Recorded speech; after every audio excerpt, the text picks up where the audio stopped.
of sustainment, logistics, and maintenance as soon as possible. Delivering these tanks to the field is going to take time. Time that we'll use to make sure the Ukrainians are fully prepared to integrate the Abrams tanks into their defenses. We're also closely coordinated this announcement with our allies.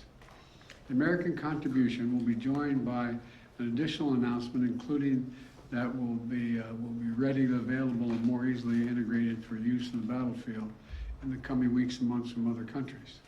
I'm grateful to Chancellor Scholz for providing German Leopard 2 tanks and will lead an effort to organize a European contribution of 2 tank battalions for Ukraine.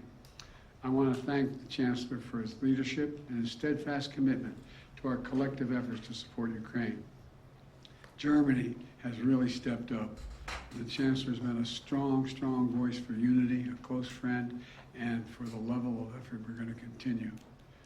Supporting Ukraine's ability to fight off Russian aggression to defend its sovereignty and territorial integrity is a worldwide commitment.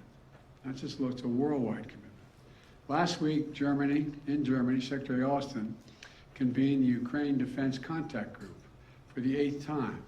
This group is made up of some 50 nations, each making significant contributions of their own to Ukraine's integrity. Each fully committed to making Ukraine remain strong and independent and able to defend itself against Russian threats and violence. I want to thank every member of that coalition for continuing to step up. The UK, the United Kingdom, recently announced that it's donating Challenger 2 tanks to Ukraine. France is contributing AMX-10s, armored fighting vehicles. In addition to the Leopard tanks, Germany, like the United States, Germany is also sending a Patriot missile battery.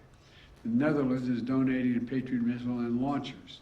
France, Canada, the UK, Slovakia, Norway, and others have all donated critical air defense systems to help secure Ukrainian skies and save the lives of innocent civilians who are literally the target of Russia's aggression. Poland is sending armored vehicles. Sweden is donating infantry fighting vehicles. Italy is giving artillery. Denmark and Estonia are sending howitzers. Latvia is providing more Stinger missiles. Lithuania is providing anti-aircraft guns. And Finland recently announced its largest package of security assistance to date. You may remember I was asked a while ago what I think was going to happen. And I said, let Putin know. He thought that he's going to end up with the Finlandization of Europe. Well, he's got the NATOization of Finland. He's gotten something that he never intended. Together with our allies and partners, we've sent more than 3,000 armored vehicles, more than 8,000 artillery systems, more than 2 million rounds of artillery ammunition, and more than 50 advanced multi-launch rocket systems, anti-ship and air defense systems, all to help counter Ukraine's brutal aggression that's happening because of Russia. And look, today's announcement builds on the hard work and commitment from countries around the world, led by the United States of America, to help Ukraine defend its sovereignty and its territorial integrity.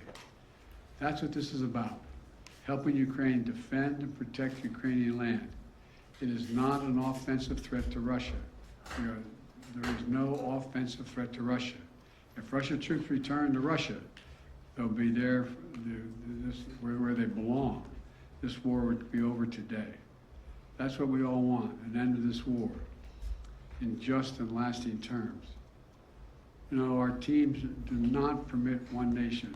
We're not going to allow one nation to steal a neighbor's territory by force.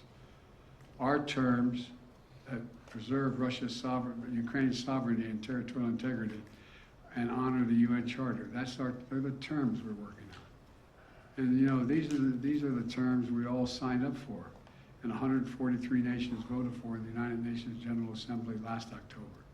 So, the United States, standing shoulder to shoulder with allies and partners, is going to continue to do all we can to support Ukraine.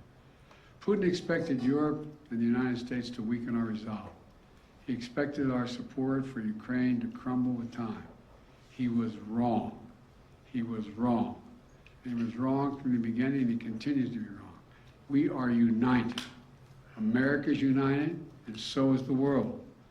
We approach the one-year mark, as we do, of the Russian full-scale invasion of Ukraine. We remain united and determined as ever in our conviction and our cause. These tanks are further evidence of our enduring, unflagging commitment to Ukraine and our confidence in the skill of the Ukrainian forces. As I told President Zelensky when he was here, and today's his birthday, by the way, in December, we're with you for as long as it takes, Mr. President. Ukrainians are fighting an age-old battle against aggression and domination. It's a battle Americans have fought proudly, time and again. And it's a battle we're going to make sure the Ukrainians are well equipped to fight as well. This is about freedom. Freedom for Ukraine. Freedom everywhere. It's about the kind of world we want to live in, the world we want to leave to our children. So may God protect the brave Ukrainian defenders of their country and keep the flame of liberty burning bravely as we can. Thank you. Mr. President, why are you taking this decision now? Did Germany force you to change your mind on sending tanks? Germany didn't force me to change your mind. We wanted to make sure we were all together.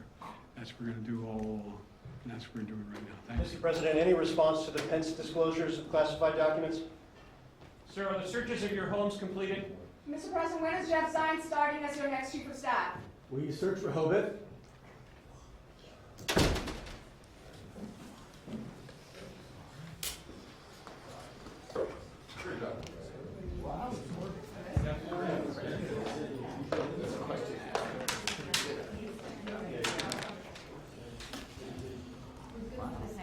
I got you, Evelyn.